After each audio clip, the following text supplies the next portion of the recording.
안녕하십니까? 삶과 죽음, 그리고 그 사이를 잇는 사람들의 이야기에 귀 기울이는 시간입니다.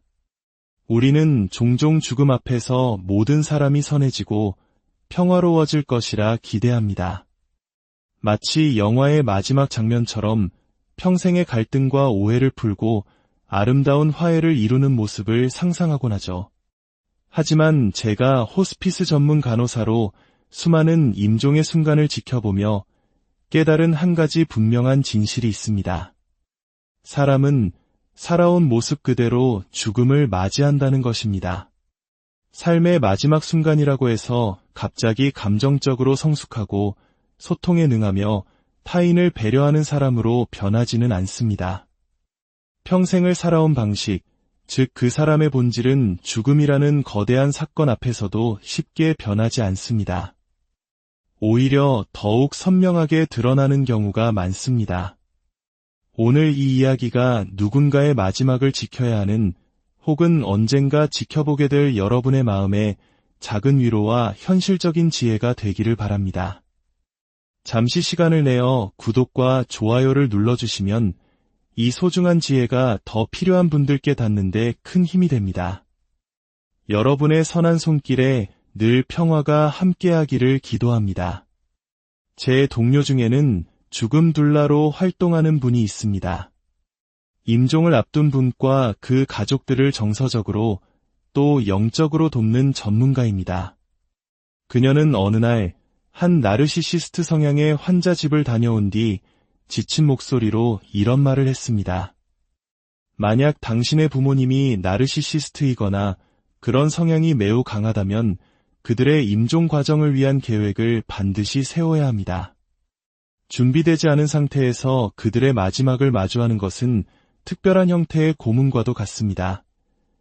그녀의 경험에 따르면 사람들은 죽음에 가까워질수록 자신의 가장 핵심적인 모습, 즉 본질이 더욱 순수하게 정제되어 나타난다고 합니다. 평생을 자기중심적으로 살아온 나르시시스트라면 임종의 순간에 그 성향은 더욱 날카로워지고 백열전구처럼 뜨겁게 타오르며 주변 사람들의 마음을 태웁니다. 당신이 그들에게서 기대했던 평화, 사과, 화해는 아마 오지 않을 가능성이 높습니다. 오히려 그 순간은 당신의 감정적 안녕을 송두리째 흔들어 놓을 수 있습니다. 호스피스 간호사로서 저 역시 이런 경우를 너무나 많이 목격했습니다. 감정적으로 미성숙하고 소통하는 법을 배우지 못했으며 분노 조절에 어려움을 겪는 환자들은 마지막 순간까지도 주변 사람들에게 상처를 주곤 합니다. 그들은 지독하게 까다롭고 때로는 악의적인 말을 서슴지 않습니다. 앞서 말했듯 모든 사람이 천사처럼 죽음을 맞이하는 것은 아니기 때문입니다. 그렇다면 우리가 마주할 수 있는 어려운 상황들은 구체적으로 어떤 것들이 있으며 어떻게 대처해야 할까요? 첫 번째는 자신의 병이나 상태에 대한 부인과 거부입니다. 물론 죽음이 임박했다는 사실을 받아들이는 것은 누구에게나 끔찍하게 힘든 일입니다. 진단을 거부한다고 해서 그 사람이 나쁜 사람이라는 뜻은 결코 아닙니다. 하지만 환자가 자신의 상태가 나빠지고 있다는 사실, 혹은 자신이 아프다는 사실 자체를 인정하지 않으면 그를 돌보려는 가족들은 극심한 어려움에 처하게 됩니다. 꼭 필요한 돌봄 계획을 세울 수도 환자의 마지막 바람이 무엇인지 들을 수도 없게 되기 때문입니다. 만약 당신이 환자와 매우 가까운 관계라면 그들의 눈높이에서 계속 대화를 시도해 볼 수 있습니다. 당신의 두려움을 솔직하게 이야기하는 겁니다. 어머니, 지금은 괜찮으신 것 알아요. 하지만 정말 만약에 상태가 안 좋아지셨을 때 제가 어머니가 뭘 원하시는지 모를까 봐 너무 두려워요. 제 마음이 편해지도록 혹시 모를 상황에 대해 한 번만이라도 이야기해 주실 수 있을까요? 와 같이 말입니다. 하지만 이런 노력에도 불구하고 상대방이 분노를 터뜨리거나 비난을 퍼붓는다면 그때는 경계선을 그어야 합니다. 저는 아버지를 돕고 싶어요. 하지만 지금 무슨 일이 일어나고 있는지에 대해 대화할 수 없다면 제가 아버지를 돕는 건 정말 어려울 것 같아요. 라고 말한 뒤 그 경계선을 단호하게 지켜야 합니다. 물론 어렵습니다. 하지만 이때는 호스피스 팀의 사회복지사나 다른 의료진 혹은 당신의 지지 집단에게 도움을 요청해야 합니다. 두 번째는 상황을 통제하려는 욕구나 관심에 대한 과도한 집착입니다. 아마 당신은 그들의 삶 내내 이런 모습을 봐왔을 겁니다. 모든 것을 자신의 뜻대로 통제하고 항상 관심의 중심에 서고 싶어 했던 모습 말입니다. 이제 삶의 마지막에 이르러 스스로 통제할 수 있는 것이 아무것도 없다고 느끼게 되면 이러한 성향은 극단적으로 증폭됩니다. 그들은 대화를 독점하고 당신이 항상 곁에 머물며 자신을 지지하라고 요구할 수 있습니다. 한시도 곁을 떠나지 못하게 하면서 정작 당신이 내리는 어떤 결정도 허락하지 않는 모순적인 상황이 벌어지기도 합니다. 이는 간병 자체의 고단함을 넘어 사람의 영혼을 갉아먹는 힘든 일입니다. 여기서 당신은 스스로에게 질문해야 합니다. 나와 이 사람의 관계는 평생 어떠했는가? 만약 상대가 요구하는 방식으로 그 곁에 있어주고 싶지 않다면 당신은 그렇게 하지 않아도 됩니다. 당신이 원하는 만큼만, 당신이 할 수 있는 만큼만 함께할지 선택할 수 있습니다. 특히 이미 관계에 깊은 골이 파여 있었음에도 불구하고 단지 마지막이라는 이유만으로 의무감을 느낀다면 저는 수년간의 경험을 가진 의료 전문가로서 분명히 말씀드립니다. 당신은 그럴 필요가 없습니다. 세 번째, 그리고 가장 중요한 것은 당신 자신을 지키는 것입니다. 만약 이 이야기를 들으며 혹시 내 가족이 라고 생각하는 분이 있다면 혹은 이미 어려운 관계 속에서 힘들어하고 있는 분이 있다면 기억하십시오. 건강할 때조차 함께하기 어려웠던 사람은 몸과 마음이 쇠약해졌을 때 더욱 힘든 상대가 될 가능성이 높습니다. 평생 가족과 의절하고 지냈는데 이제 와서 돌봐줄 사람이 너밖에 없다는 말을 듣고 갑자기 간병인이 되어야 할 의무는 없습니다. 제가 만난 환자들 중에는 소위 아무도 없는 분들이 많았습니다. 하지만 그들 곁에 아무도 남지 않은 데에는 이유가 있는 경우가 대부분이었습니다. 그들 스스로가 주변 사람들을 모두 밀어냈거나 학대했기 때문입니다. 그런 그들이 이제 와서 곁에 있어주지 않는다며 당신에게 죄책감을 심어주려 한다면 단호하게 말씀드립니다. 당신은 그럴 의무가 없습니다. 저희 같은 호스피스 기관은 그런 분들을 도울 방법을 찾을 것입니다. 요양시설에 입소하는 것이 방법이라면 그렇게 될 것입니다. 그러니 첫째도 둘째도 당신은 그 짐을 억지로 질 필요가 없다는 사실을 허락하십시오. 만약 그럼에도 불구하고 당신이 그 곁을 지키기로 선택했다면 당신 자신을 보호하기 위한 몇 가지 방법이 있습니다. 첫째는 앞서 말한 경계선입니다. 당신이 무엇을 용납할 수 있고 무엇을 용납할 수 없는지 명확히 하십시오. 그리고 그 경계선을 지키십시오. 경계선을 무너뜨리는데 익숙한 사람들은 당신의 경계선을 계속해서 시험할 것입니다.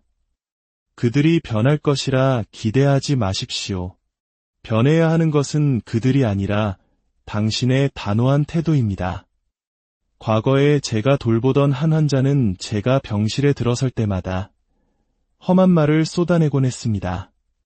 저는 이렇게 말했습니다. 저에게 그런 식으로 말씀하시면 안 됩니다. 계속 그렇게 하시면 저는 이 방을 나갈 수밖에 없습니다. 어떤 날은 그가 말을 멈췄고 저는 곁에 머물렀습니다. 어떤 날은 멈추지 않았고 저는 병실을 떠나야만 했습니다. 당신도 그렇게 할 수 있습니다. 둘째, 호스피스 팀과 적극적으로 소통하십시오.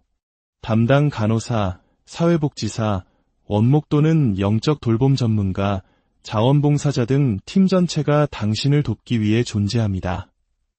가족의 역학관계가 어떤지, 당신이 무엇을 겪고 있는지 솔직하게 털어놓으십시오. 때로는 가족회의를 주선해달라고 요청하여 당신의 경계선을 공식적으로 알릴 수도 있습니다. 너무 지쳤을 때는 환자를 5일 정도 단기 보호시설에 맡기고 당신만의 휴식을 취하는 레스피 케어 서비스를 이용할 수도 있습니다. 기억하십시오. 사람은 살아온 모습 그대로 죽음을 맞이합니다. 이 진실을 받아들이는 것은 슬프지만 동시에 당신을 불필요한 기대와 상처로부터 자유롭게 해줄 것입니다. 당신은 어려운 관계의 마지막을 아름답게 장식해야 할 의무가 없습니다. 당신의 최우선 의무는 이 힘든 과정을 거치면서 당신 자신을 온전히 지켜내는 것입니다. 경계선을 설정하고 필요할 때 도움을 요청하는 것을 두려워하지 마십시오. 이 힘든 여정을 걷고 있는 모든 분들의 마음속에 부디 평화가 깃들기를 진심으로 기도합니다. 스스로를 먼저 돌보십시오.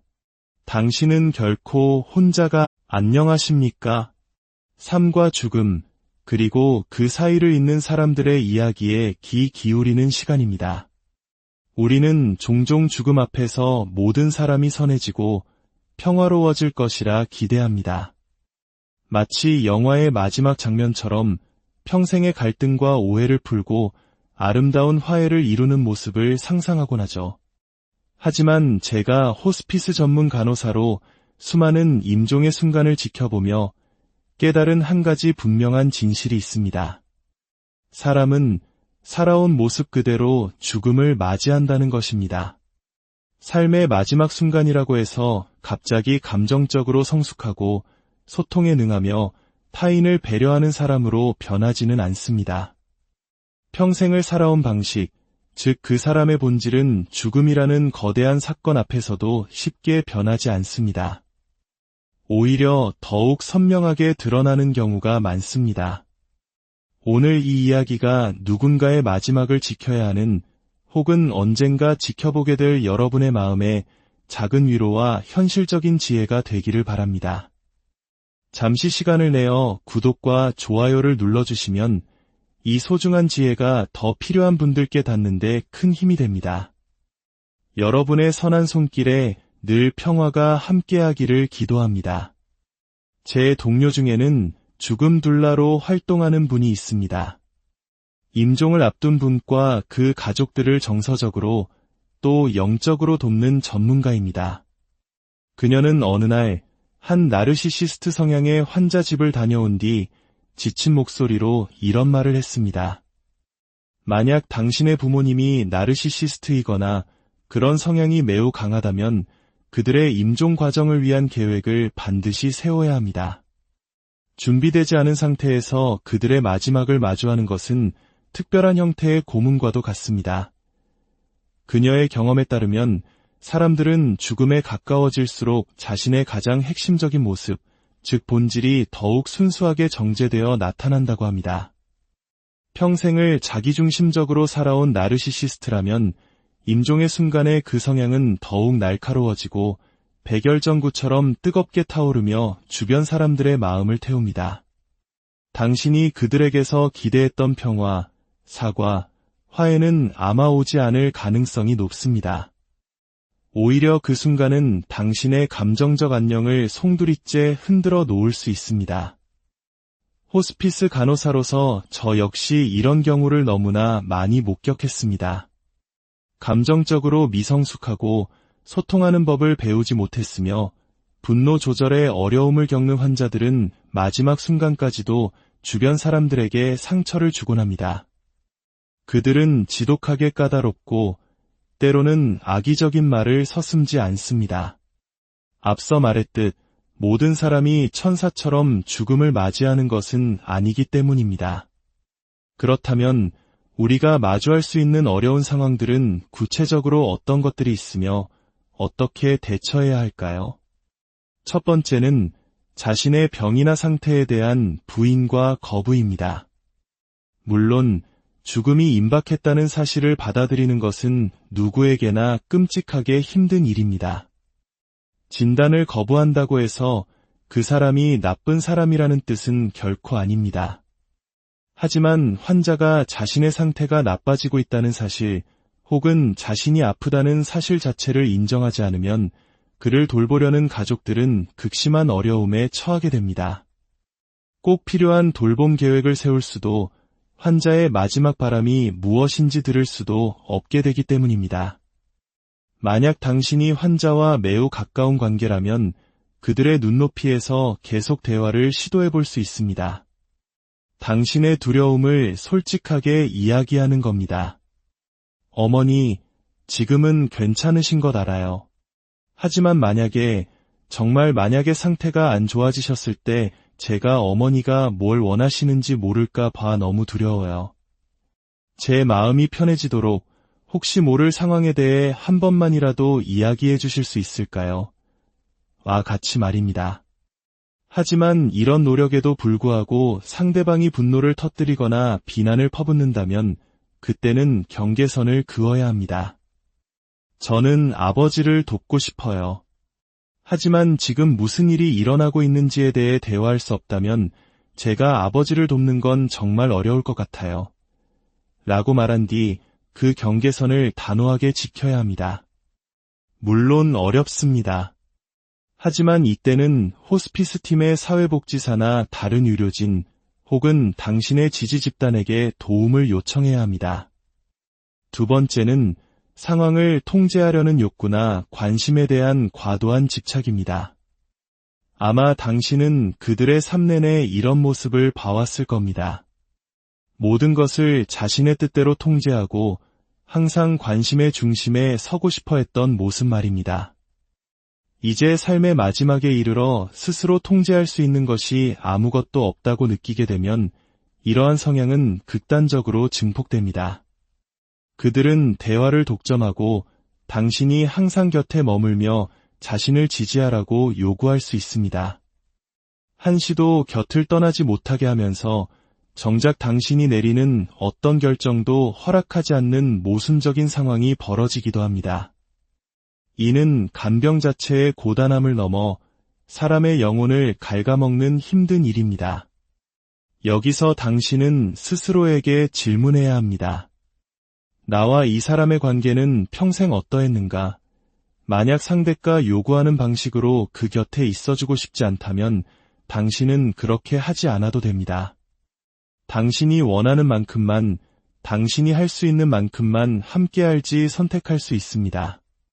특히 이미 관계에 깊은 골이 파여 있었음에도 불구하고 단지 마지막이라는 이유만으로 의무감을 느낀다면 저는 수년간의 경험을 가진 의료 전문가로서 분명히 말씀드립니다. 당신은 그럴 필요가 없습니다. 세 번째, 그리고 가장 중요한 것은 당신 자신을 지키는 것입니다. 만약 이 이야기를 들으며 혹시 내 가족이 라고 생각하는 분이 있다면 혹은 이미 어려운 관계 속에서 힘들어하고 있는 분이 있다면 기억하십시오. 건강할 때조차 함께하기 어려웠던 사람은 몸과 마음이 쇠약해졌을 때 더욱 힘든 상대가 될 가능성이 높습니다. 평생 가족과 의절하고 지냈는데 이제 와서 돌봐줄 사람이 너밖에 없다는 말을 듣고 갑자기 간병인이 되어야 할 의무는 없습니다. 제가 만난 환자들 중에는 소위 아무도 없는 분들이 많았습니다. 하지만 그들 곁에 아무도 남지 않은 데에는 이유가 있는 경우가 대부분이었습니다. 그들 스스로가 주변 사람들을 모두 밀어냈거나 학대했기 때문입니다. 그런 그들이 이제 와서 곁에 있어주지 않는다며 당신에게 죄책감을 심어주려 한다면 단호하게 말씀드립니다. 당신은 그럴 의무가 없습니다. 저희 같은 호스피스 기관은 그런 분들을 도울 방법을 찾을 것입니다. 요양시설에 입소하는 것이 방법이라면 그렇게 될 것입니다. 그러니 첫째도 둘째도 당신은 그 짐을 억지로 질 필요가 없다는 사실을 허락하십시오. 만약 그럼에도 불구하고 당신이 그 곁을 지키기로 선택했다면 당신 자신을 보호하기 위한 몇 가지 방법이 있습니다. 첫째는 앞서 말한 경계선입니다. 당신이 무엇을 용납할 수 있고 무엇을 용납할 수 없는지 명확히 하십시오. 그리고 그 경계선을 지키십시오. 경계선을 무너뜨리는데 익숙한 사람들은 당신의 경계선을 계속해서 시험할 것입니다. 그들이 변할 것이라 기대하지 마십시오. 변해야 하는 것은 그들이 아니라 당신의 단호한 태도입니다. 과거에 제가 돌보던 한 환자는 제가 병실에 들어설 때마다 험한 말을 쏟아내곤 했습니다. 저는 이렇게 말했습니다. 저에게 그런 식으로 말씀하시면 안 됩니다. 계속 그렇게 하시면 저는 이 방을 나갈 수밖에 없습니다. 어떤 날은 그가 말을 멈췄고 저는 곁에 머물렀습니다. 어떤 날은 멈추지 않았고 저는 병실을 떠나야만 했습니다. 당신도 그렇게 할 수 있습니다. 둘째, 호스피스 팀과 적극적으로 소통하십시오. 담당 간호사, 사회복지사, 원목 또는 영적 돌봄 전문가, 자원봉사자 등 팀 전체가 당신을 돕기 위해 존재합니다. 가족의 역학관계가 어떤지, 당신이 무엇을 겪고 있는지 솔직하게 털어놓으십시오. 때로는 가족회의를 주선해달라고 요청하여 당신의 경계선을 공식적으로 알릴 수도 있습니다. 너무 지쳤을 때는 환자를 5일 정도 단기 보호시설에 맡기고 당신만의 휴식을 취하는 레스피 케어 서비스를 이용할 수도 있습니다. 기억하십시오. 사람은 살아온 모습 그대로 죽음을 맞이합니다.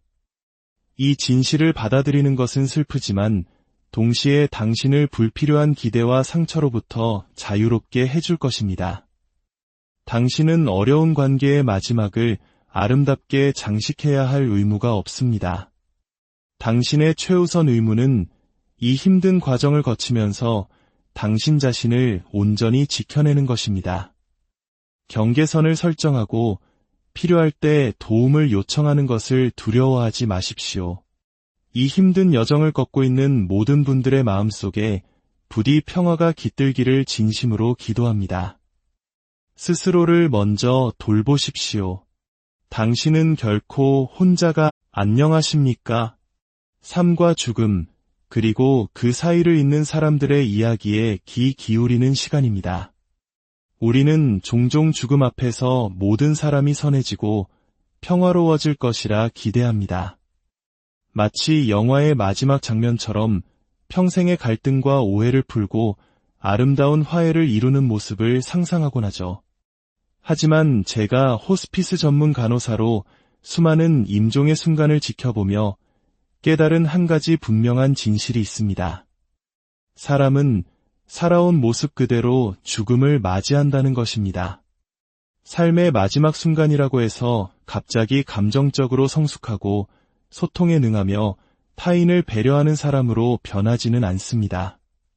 평생을 살아온 방식, 즉 그 사람의 본질은 죽음이라는 거대한 사건 앞에서도 쉽게 변하지 않습니다. 오히려 더욱 선명하게 드러나는 경우가 많습니다. 오늘 이 이야기가 누군가의 마지막을 지켜야 하는 혹은 언젠가 지켜보게 될 여러분의 마음에 작은 위로와 현실적인 지혜가 되기를 바랍니다. 잠시 시간을 내어 구독과 좋아요를 눌러주시면 이 소중한 지혜가 더 필요한 분들께 닿는데 큰 힘이 됩니다. 여러분의 선한 손길에 늘 평화가 함께하기를 기도합니다. 제 동료 중에는 죽음 둘라로 활동하는 분이 있습니다. 임종을 앞둔 분과 그 가족들을 정서적으로 또 영적으로 돕는 전문가입니다. 그녀는 어느 날 한 나르시시스트 성향의 환자 집을 다녀온 뒤 지친 목소리로 이런 말을 했습니다. 만약 당신의 부모님이 나르시시스트이거나 그런 성향이 매우 강하다면 그들의 임종 과정을 위한 계획을 반드시 세워야 합니다. 준비되지 않은 상태에서 그들의 마지막을 마주하는 것은 특별한 형태의 고문과도 같습니다. 그녀의 경험에 따르면 사람들은 죽음에 가까워질수록 자신의 가장 핵심적인 모습, 즉 본질이 더욱 순수하게 정제되어 나타난다고 합니다.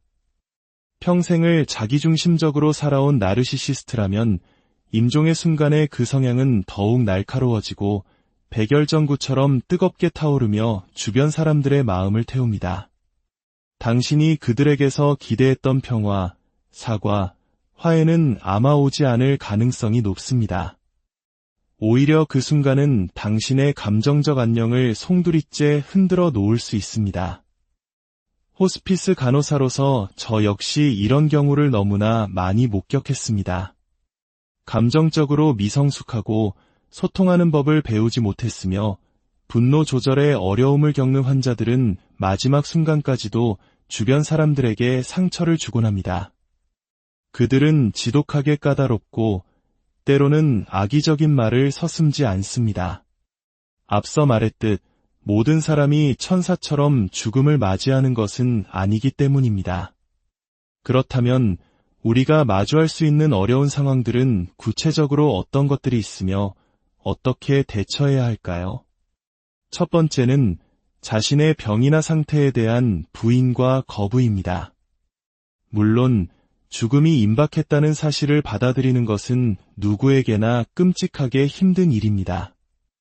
진단을 거부한다고 해서 그 사람이 나쁜 사람이라는 뜻은 결코 아닙니다. 하지만 환자가 자신의 상태가 나빠지고 있다는 사실, 혹은 자신이 아프다는 사실 자체를 인정하지 않으면 그를 돌보려는 가족들은 극심한 어려움에 처하게 됩니다. 꼭 필요한 돌봄 계획을 세울 수도, 환자의 마지막 바람이 무엇인지 들을 수도 없게 되기 때문입니다. 만약 당신이 환자와 매우 가까운 관계라면 그들의 눈높이에서 계속 대화를 시도해 볼 수 있습니다. 당신의 두려움을 솔직하게 이야기하는 겁니다. 어머니, 지금은 괜찮으신 것 알아요. 하지만 정말 만약에 상태가 안 좋아지셨을 때 제가 어머니가 뭘 원하시는지 모를까 봐 너무 두려워요. 제 마음이 편해지도록 혹시 모를 상황에 대해 한 번만이라도 이야기해 주실 수 있을까요? 와 같이 말입니다. 하지만 이런 노력에도 불구하고 상대방이 분노를 터뜨리거나 비난을 퍼붓는다면 그때는 경계선을 그어야 합니다. 저는 아버지를 돕고 싶어요. 하지만 지금 무슨 일이 일어나고 있는지에 대해 대화할 수 없다면 제가 아버지를 돕는 건 정말 어려울 것 같아요. 라고 말한 뒤 그 경계선을 단호하게 지켜야 합니다. 물론 어렵습니다.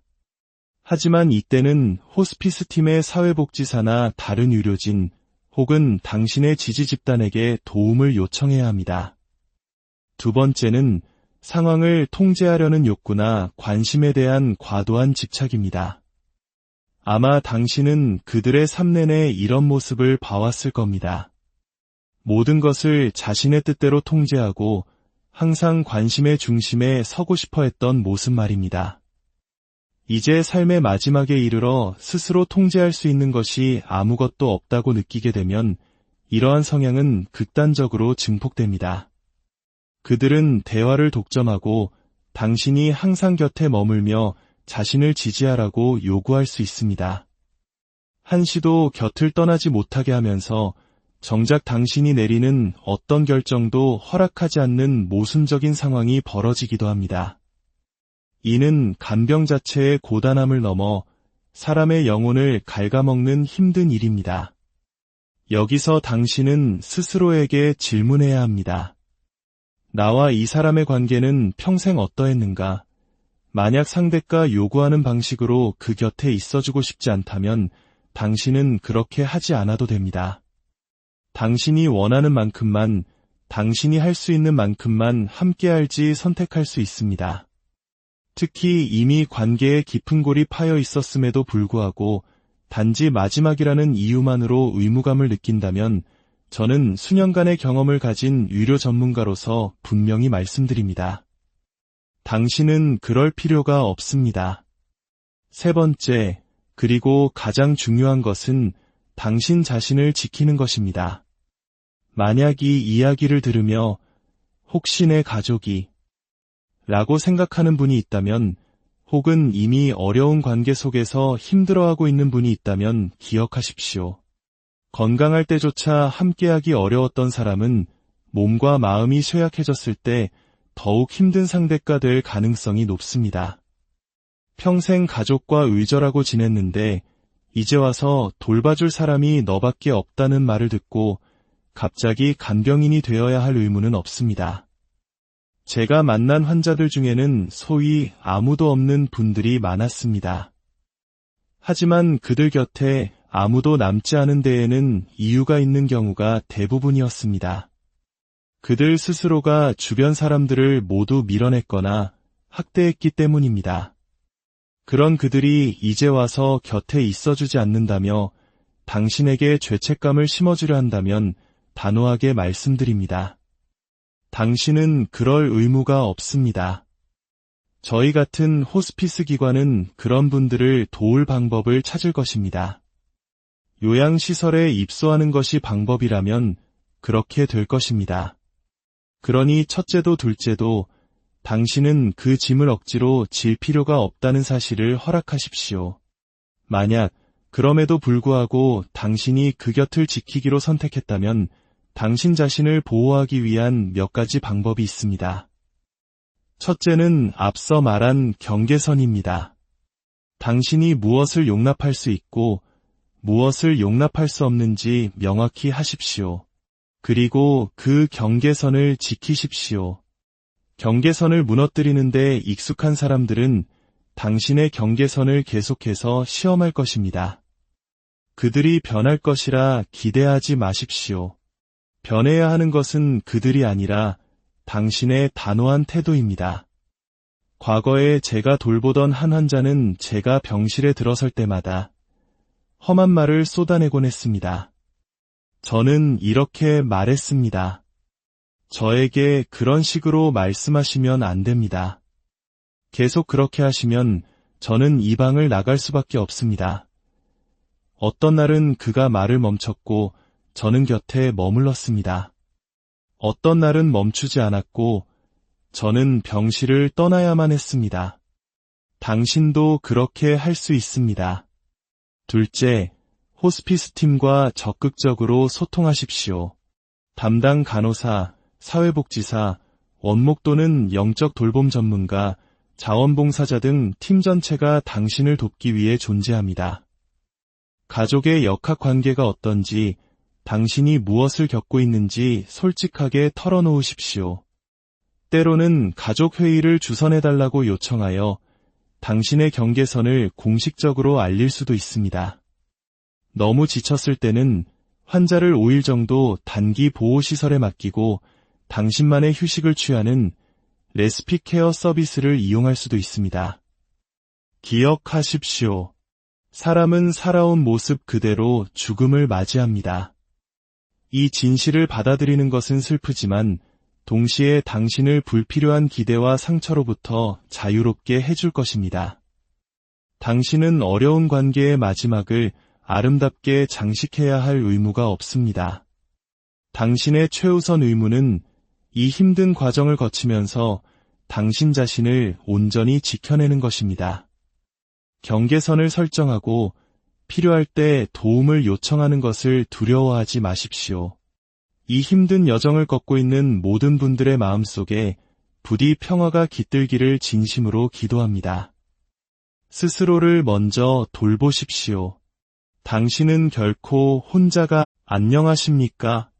삶과 죽음, 그리고 그 사이를 잇는 사람들의 이야기에 귀 기울이는 시간입니다. 우리는 종종 죽음 앞에서 모든 사람이 선해지고 평화로워질 것이라 기대합니다. 마치 영화의 마지막 장면처럼 평생의 갈등과 오해를 풀고 아름다운 화해를 이루는 모습을 상상하곤 하죠.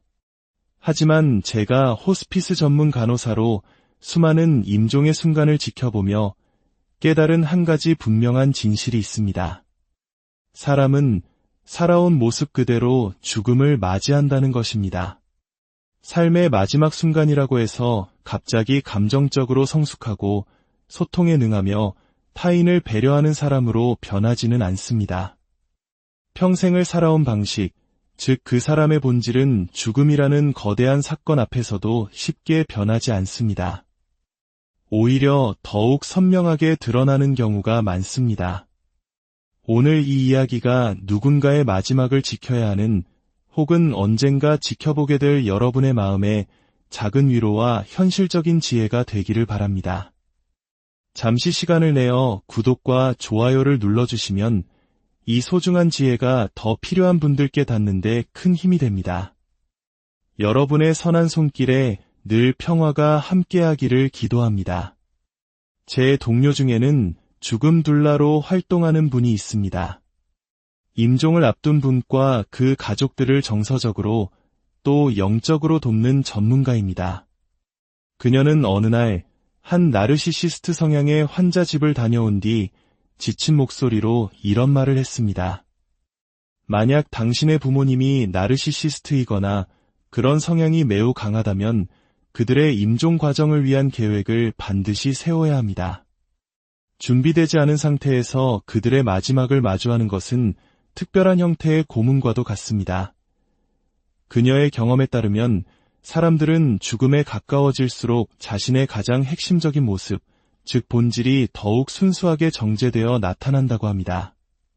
평생을 자기중심적으로 살아온 나르시시스트라면 임종의 순간에 그 성향은 더욱 날카로워지고 백열전구처럼 뜨겁게 타오르며 주변 사람들의 마음을 태웁니다. 당신이 그들에게서 기대했던 평화, 사과, 화해는 아마 오지 않을 가능성이 높습니다. 오히려 그 순간은 당신의 감정적 안녕을 송두리째 흔들어 놓을 수 있습니다. 호스피스 간호사로서 저 역시 이런 경우를 너무나 많이 목격했습니다. 감정적으로 미성숙하고 소통하는 법을 배우지 못했으며 분노 조절에 어려움을 겪는 환자들은 마지막 순간까지도 주변 사람들에게 상처를 주곤 합니다. 그들은 지독하게 까다롭고 때로는 악의적인 말을 서슴지 않습니다.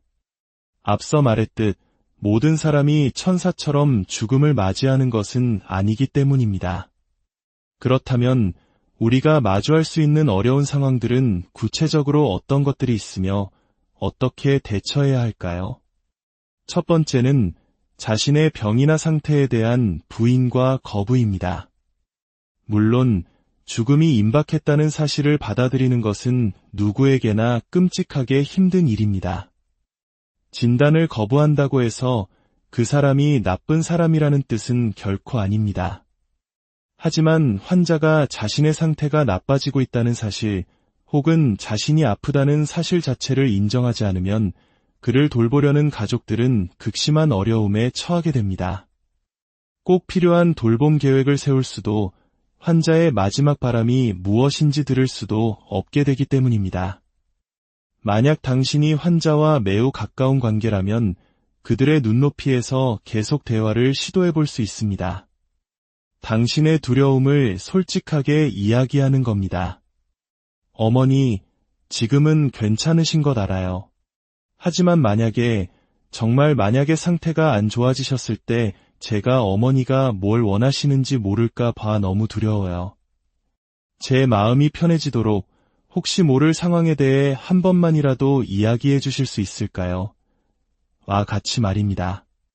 하지만 이런 노력에도 불구하고 상대방이 분노를 터뜨리거나 비난을 퍼붓는다면 그때는 경계선을 그어야 합니다. 저는 아버지를 돕고 싶어요.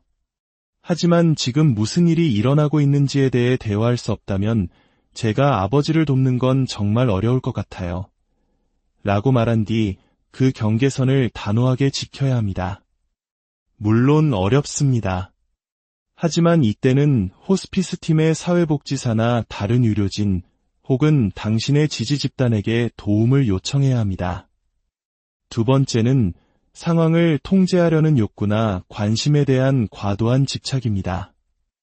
아마 당신은 그들의 삶 내내 이런 모습을 봐왔을 겁니다. 모든 것을 자신의 뜻대로 통제하고 항상 관심의 중심에 서고 싶어 했던 모습 말입니다. 이제 삶의 마지막에 이르러 스스로 통제할 수 있는 것이 아무것도 없다고 느끼게 되면 이러한 성향은 극단적으로 증폭됩니다. 그들은 대화를 독점하고 당신이 항상 곁에 머물며 자신을 지지하라고 요구할 수 있습니다. 한시도 곁을 떠나지 못하게 하면서 정작 당신이 내리는 어떤 결정도 허락하지 않는 모순적인 상황이 벌어지기도 합니다. 이는 간병 자체의 고단함을 넘어 사람의 영혼을 갉아먹는 힘든 일입니다. 여기서 당신은 스스로에게 질문해야 합니다. 나와 이 사람의 관계는 평생 어떠했는가?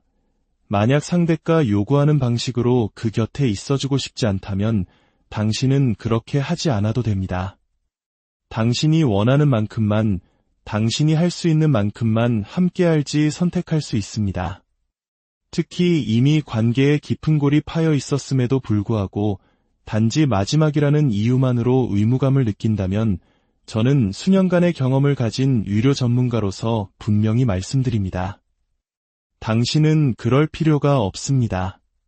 세 번째, 그리고 가장 중요한 것은 당신 자신을 지키는 것입니다. 만약 이 이야기를 들으며 혹시 내 가족이 라고 생각하는 분이 있다면 혹은 이미 어려운 관계 속에서 힘들어하고 있는 분이 있다면 기억하십시오. 건강할 때조차 함께하기 어려웠던 사람은 몸과 마음이 쇠약해졌을 때 더욱 힘든 상대가 될 가능성이 높습니다. 평생 가족과 의절하고 지냈는데 이제 와서 돌봐줄 사람이 너밖에 없다는 말을 듣고 갑자기 간병인이 되어야 할 의무는 없습니다. 제가 만난 환자들 중에는 소위 아무도 없는 분들이 많았습니다. 하지만 그들 곁에 아무도 남지 않은 데에는 이유가 있는 경우가 대부분이었습니다. 그들 스스로가 주변 사람들을 모두 밀어냈거나 학대했기 때문입니다. 그런 그들이 이제 와서 곁에 있어주지 않는다며 당신에게 죄책감을 심어주려 한다면 단호하게 말씀드립니다. 당신은 그럴 의무가 없습니다. 저희 같은 호스피스 기관은 그런 분들을 도울 방법을 찾을 것입니다. 요양시설에 입소하는 것이 방법이라면 그렇게 될 것입니다. 그러니 첫째도 둘째도 당신은 그 짐을 억지로 질 필요가 없다는 사실을 허락하십시오. 만약 그럼에도 불구하고 당신이 그 곁을 지키기로 선택했다면 당신 자신을 보호하기 위한 몇 가지 방법이 있습니다. 첫째는 앞서 말한 경계선입니다. 당신이 무엇을 용납할 수 있고 무엇을 용납할 수 없는지 명확히 하십시오. 그리고 그 경계선을 지키십시오. 경계선을 무너뜨리는데 익숙한 사람들은 당신의 경계선을 계속해서 시험할 것입니다. 그들이 변할 것이라 기대하지 마십시오. 변해야 하는 것은 그들이 아니라 당신의 단호한 태도입니다. 과거에 제가 돌보던 한 환자는 제가 병실에 들어설 때마다 험한 말을 쏟아내곤 했습니다. 저는 이렇게 말했습니다. 저에게 그런 식으로 말씀하시면 안 됩니다. 계속 그렇게 하시면 저는 이 방을 나갈 수밖에 없습니다. 어떤 날은 그가 말을 멈췄고 저는 곁에 머물렀습니다. 어떤 날은 멈추지 않았고 저는 병실을 떠나야만 했습니다. 당신도 그렇게 할 수 있습니다. 둘째, 호스피스 팀과 적극적으로 소통하십시오. 담당 간호사, 사회복지사, 원목 또는 영적 돌봄 전문가, 자원봉사자 등 팀 전체가 당신을 돕기 위해 존재합니다. 가족의 역학관계가 어떤지, 당신이 무엇을 겪고 있는지 솔직하게 털어놓으십시오. 때로는 가족회의를 주선해달라고 요청하여 당신의 경계선을 공식적으로 알릴 수도 있습니다. 너무 지쳤을 때는 환자를 5일 정도 단기 보호시설에 맡기고 당신만의 휴식을 취하는 레스피 케어 서비스를 이용할 수도 있습니다. 기억하십시오. 사람은 살아온 모습 그대로 죽음을 맞이합니다. 이 진실을 받아들이는 것은 슬프지만 동시에 당신을 불필요한 기대와 상처로부터 자유롭게 해줄 것입니다. 당신은 어려운 관계의 마지막을 아름답게 장식해야 할 의무가 없습니다. 당신의 최우선 의무는 이 힘든 과정을 거치면서 당신 자신을 온전히 지켜내는 것입니다. 경계선을 설정하고 필요할 때 도움을 요청하는 것을 두려워하지 마십시오. 이 힘든 여정을 걷고 있는 모든 분들의 마음속에 부디 평화가 깃들기를 진심으로 기도합니다. 스스로를 먼저 돌보십시오. 당신은 결코 혼자가 안녕하십니까? 삶과 죽음, 그리고 그 사이를 잇는 사람들의 이야기에 귀 기울이는 시간입니다. 우리는 종종 죽음 앞에서 모든 사람이 선해지고 평화로워질 것이라 기대합니다. 마치 영화의 마지막 장면처럼 평생의 갈등과 오해를 풀고 아름다운 화해를 이루는 모습을 상상하곤 하죠. 하지만 제가 호스피스 전문 간호사로 수많은 임종의 순간을 지켜보며 깨달은 한 가지 분명한 진실이 있습니다. 사람은 살아온 모습 그대로 죽음을 맞이한다는 것입니다. 삶의 마지막 순간이라고 해서 갑자기 감정적으로 성숙하고 소통에 능하며 타인을 배려하는 사람으로 변하지는 않습니다. 평생을 살아온 방식, 즉 그 사람의 본질은 죽음이라는 거대한 사건 앞에서도 쉽게 변하지 않습니다. 오히려 더욱 선명하게 드러나는 경우가 많습니다. 오늘 이 이야기가 누군가의 마지막을 지켜야 하는 혹은 언젠가 지켜보게 될 여러분의 마음에 작은 위로와 현실적인 지혜가 되기를 바랍니다. 잠시 시간을 내어 구독과 좋아요를 눌러주시면 이 소중한 지혜가 더 필요한 분들께 닿는 데 큰 힘이 됩니다. 여러분의 선한 손길에 늘 평화가 함께하기를 기도합니다. 제 동료 중에는 죽음 둘라로 활동하는 분이 있습니다. 임종을 앞둔 분과 그 가족들을 정서적으로 또 영적으로 돕는 전문가입니다. 그녀는 어느 날 한 나르시시스트 성향의 환자 집을 다녀온 뒤 지친 목소리로 이런 말을 했습니다. 만약 당신의 부모님이 나르시시스트이거나 그런 성향이 매우 강하다면 그들의 임종 과정을 위한 계획을 반드시 세워야 합니다. 준비되지 않은 상태에서 그들의 마지막을 마주하는 것은 특별한 형태의 고문과도 같습니다. 그녀의 경험에 따르면 사람들은 죽음에 가까워질수록 자신의 가장 핵심적인 모습, 즉 본질이 더욱 순수하게 정제되어 나타난다고 합니다. 평생을 자기중심적으로 살아온 나르시시스트라면 임종의 순간에 그 성향은 더욱 날카로워지고 백열전구처럼 뜨겁게 타오르며 주변 사람들의 마음을 태웁니다. 당신이 그들에게서 기대했던 평화, 사과, 화해는 아마 오지 않을 가능성이 높습니다. 오히려 그 순간은 당신의 감정적 안녕을 송두리째 흔들어 놓을 수 있습니다. 호스피스 간호사로서 저 역시 이런 경우를 너무나 많이 목격했습니다. 감정적으로 미성숙하고 소통하는 법을 배우지 못했으며 분노 조절에 어려움을 겪는 환자들은 마지막 순간까지도 주변 사람들에게 상처를 주곤 합니다. 그들은 지독하게 까다롭고 때로는 악의적인 말을 서슴지 않습니다. 앞서 말했듯 모든 사람이 천사처럼 죽음을 맞이하는 것은 아니기 때문입니다. 그렇다면 우리가 마주할 수 있는 어려운 상황들은 구체적으로 어떤 것들이 있으며 어떻게 대처해야 할까요? 첫 번째는 자신의 병이나 상태에 대한 부인과 거부입니다. 물론 죽음이 임박했다는 사실을 받아들이는 것은 누구에게나 끔찍하게 힘든 일입니다. 진단을 거부한다고 해서 그 사람이 나쁜 사람이라는 뜻은 결코 아닙니다. 하지만 환자가 자신의 상태가 나빠지고 있다는 사실, 혹은 자신이 아프다는 사실 자체를 인정하지 않으면 그를 돌보려는 가족들은 극심한 어려움에 처하게 됩니다. 꼭 필요한 돌봄 계획을 세울 수도 환자의 마지막 바람이 무엇인지 들을 수도 없게 되기 때문입니다. 만약 당신이 환자와 매우 가까운 관계라면 그들의 눈높이에서 계속 대화를 시도해 볼 수 있습니다. 당신의 두려움을 솔직하게 이야기하는 겁니다. 어머니, 지금은 괜찮으신 것 알아요. 하지만 정말 만약에 상태가 안 좋아지셨을 때 제가 어머니가 뭘 원하시는지 모를까 봐 너무 두려워요. 제 마음이 편해지도록 혹시 모를 상황에 대해 한 번만이라도 이야기해 주실 수 있을까요? 와 같이 말입니다. 하지만 이런 노력에도 불구하고 상대방이 분노를 터뜨리거나 비난을 퍼붓는다면 그때는 경계선을 그어야 합니다.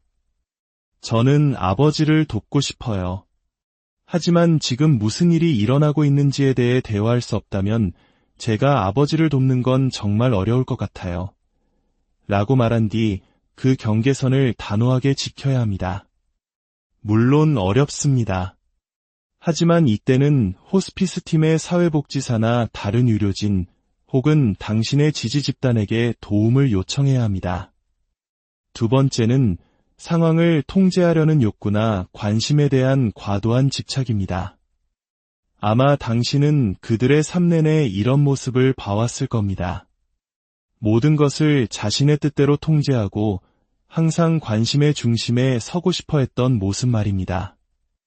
이제 삶의 마지막에 이르러 스스로 통제할 수 있는 것이 아무것도 없다고 느끼게 되면 이러한 성향은 극단적으로 증폭됩니다. 그들은 대화를 독점하고 당신이 항상 곁에 머물며 자신을 지지하라고 요구할 수 있습니다. 한시도 곁을 떠나지 못하게 하면서 정작 당신이 내리는 어떤 결정도 허락하지 않는 모순적인 상황이 벌어지기도 합니다. 이는 간병 자체의 고단함을 넘어 사람의 영혼을 갉아먹는 힘든 일입니다.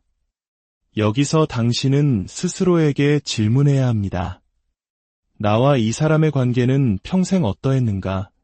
만약 상대가 요구하는 방식으로 그 곁에 있어주고 싶지 않다면 당신은 그렇게 하지 않아도 됩니다.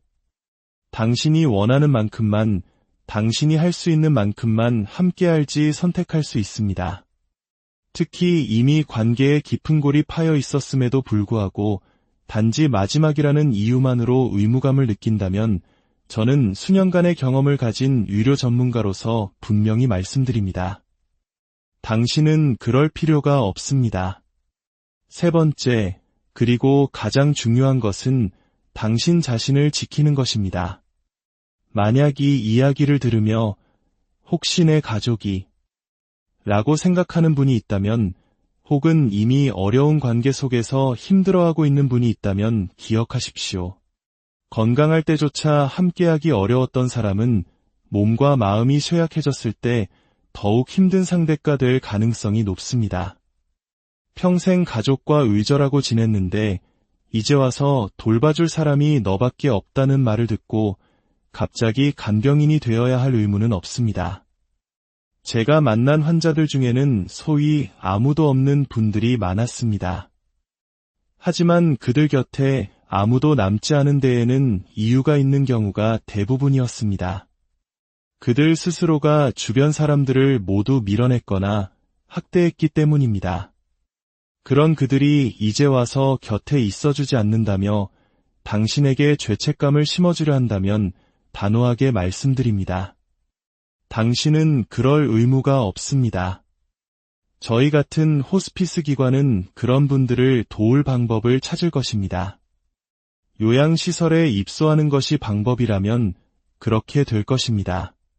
그러니 첫째도 둘째도 당신은 그 짐을 억지로 질 필요가 없다는 사실을 허락하십시오. 만약 그럼에도 불구하고 당신이 그 곁을 지키기로 선택했다면 당신 자신을 보호하기 위한 몇 가지 방법이 있습니다. 첫째는 앞서 말한 경계선입니다. 당신이 무엇을 용납할 수 있고 무엇을 용납할 수 없는지 명확히 하십시오. 그리고 그 경계선을 지키십시오. 경계선을 무너뜨리는데 익숙한 사람들은 당신의 경계선을 계속해서 시험할 것입니다. 그들이 변할 것이라 기대하지 마십시오. 변해야 하는 것은 그들이 아니라 당신의 단호한 태도입니다. 과거에 제가 돌보던 한 환자는 제가 병실에 들어설 때마다 험한 말을 쏟아내곤 했습니다. 저는 이렇게 말했습니다. 저에게 그런 식으로 말씀하시면 안 됩니다. 계속 그렇게 하시면 저는 이 방을 나갈 수밖에 없습니다. 어떤 날은 그가 말을 멈췄고 저는 곁에 머물렀습니다. 어떤 날은 멈추지 않았고 저는 병실을 떠나야만 했습니다. 당신도 그렇게 할 수 있습니다. 둘째, 호스피스 팀과 적극적으로 소통하십시오. 담당 간호사, 사회복지사, 원목 또는 영적 돌봄 전문가, 자원봉사자 등 팀 전체가 당신을 돕기 위해 존재합니다. 가족의 역학관계가 어떤지, 당신이 무엇을 겪고 있는지 솔직하게 털어놓으십시오. 때로는 가족회의를 주선해달라고 요청하여 당신의 경계선을 공식적으로 알릴 수도 있습니다.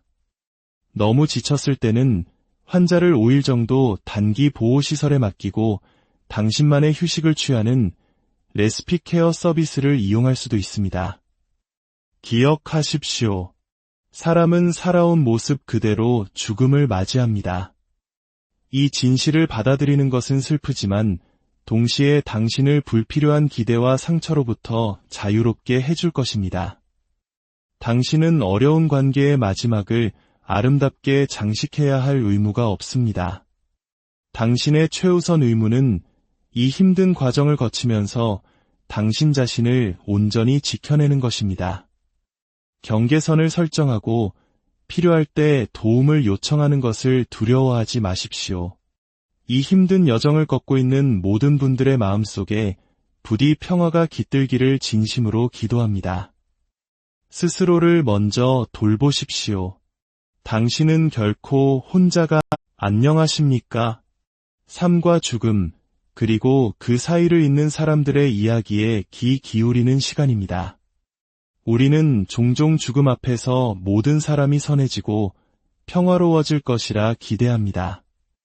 마치 영화의 마지막 장면처럼 평생의 갈등과 오해를 풀고 아름다운 화해를 이루는 모습을 상상하곤 하죠. 하지만 제가 호스피스 전문 간호사로 수많은 임종의 순간을 지켜보며 깨달은 한 가지 분명한 진실이 있습니다. 사람은 살아온 모습 그대로 죽음을 맞이한다는 것입니다. 삶의 마지막 순간이라고 해서 갑자기 감정적으로 성숙하고 소통에 능하며 타인을 배려하는 사람으로 변하지는 않습니다. 평생을 살아온 방식, 즉 그 사람의 본질은 죽음이라는 거대한 사건 앞에서도 쉽게 변하지 않습니다. 오히려 더욱 선명하게 드러나는 경우가 많습니다. 오늘 이 이야기가 누군가의 마지막을 지켜야 하는 혹은 언젠가 지켜보게 될 여러분의 마음에 작은 위로와 현실적인 지혜가 되기를 바랍니다. 잠시 시간을 내어 구독과 좋아요를 눌러주시면 이 소중한 지혜가 더 필요한 분들께 닿는 데 큰 힘이 됩니다. 여러분의 선한 손길에 늘 평화가 함께하기를 기도합니다. 제 동료 중에는 죽음 둘라로 활동하는 분이 있습니다. 임종을 앞둔 분과 그 가족들을 정서적으로 또 영적으로 돕는 전문가입니다. 그녀는 어느 날 한 나르시시스트 성향의 환자 집을 다녀온 뒤 지친 목소리로 이런 말을 했습니다. 만약 당신의 부모님이 나르시시스트이거나 그런 성향이 매우 강하다면 그들의 임종 과정을 위한 계획을 반드시 세워야 합니다. 준비되지 않은 상태에서 그들의 마지막을 마주하는 것은 특별한 형태의 고문과도 같습니다. 그녀의 경험에 따르면 사람들은 죽음에 가까워질수록 자신의 가장 핵심적인 모습, 즉 본질이 더욱 순수하게 정제되어 나타난다고 합니다. 평생을 자기중심적으로 살아온 나르시시스트라면 임종의 순간에 그 성향은 더욱 날카로워지고 백열전구처럼 뜨겁게 타오르며 주변 사람들의 마음을 태웁니다. 당신이 그들에게서 기대했던 평화, 사과, 화해는 아마 오지 않을 가능성이 높습니다. 오히려 그 순간은 당신의 감정적 안녕을 송두리째 흔들어 놓을 수 있습니다. 호스피스 간호사로서 저 역시 이런 경우를 너무나 많이 목격했습니다. 감정적으로 미성숙하고 소통하는 법을 배우지 못했으며 분노 조절에 어려움을 겪는 환자들은 마지막 순간까지도 주변 사람들에게 상처를 주곤 합니다. 그들은 지독하게 까다롭고 때로는 악의적인 말을 서슴지 않습니다. 앞서 말했듯 모든 사람이 천사처럼 죽음을 맞이하는 것은 아니기 때문입니다. 그렇다면 우리가 마주할 수 있는 어려운 상황들은 구체적으로 어떤 것들이 있으며 어떻게 대처해야 할까요? 첫 번째는 자신의 병이나 상태에 대한 부인과 거부입니다.